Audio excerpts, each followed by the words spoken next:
A little bit has been made about your, you're like a lot of us, we all start doing shitty jobs somewhere, and you're doing shitty, you say blue-collar jobs, etc.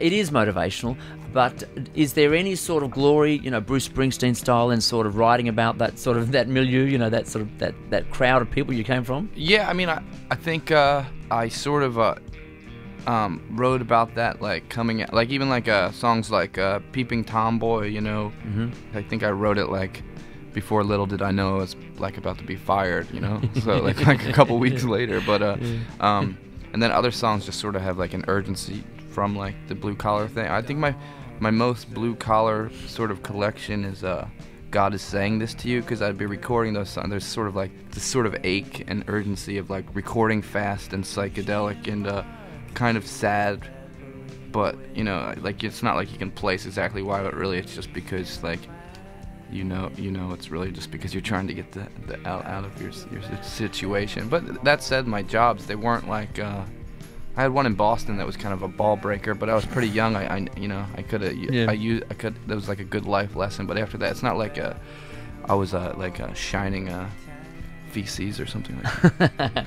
Now tell me, with the recording process, because I mean, in some respects I hear that you do take time and you keep working on tracks, but on the other side you seem to have this this love of just make it real, record like that lo-fi thing, not being too fussed about the technology. Well, whereabouts do you sit? Are you a perfectionist, or and do you keep reworking tracks, or is it not? And does that not mean you don't matter about the sonic sort of sounds at times? No, I'm definitely a perfectionist, and I mean, I think just the way a recording comes out, if it comes out quick and like with and heartfelt, usually that's better than if you're trying to get this song down for hours and hours, and after a while you're like, it shouldn't be that hard. But then I guess the whole production thing, and you can obsess, like it could be to a fault. You can just make it too perfect, but it's not necessarily about the performance, like in a Steely Dan kind of way, or like getting that solo like exactly right, or like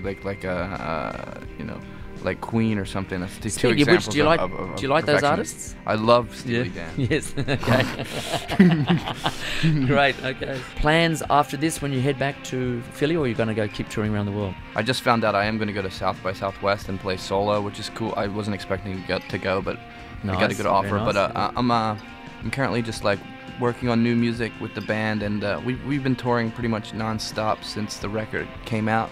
So there's a little bit of downtime, but we are going on and off the road. Kurt, well, thank you very much for coming in. Yeah, thank you. Appreciate your time. Thank you. Very much appreciated.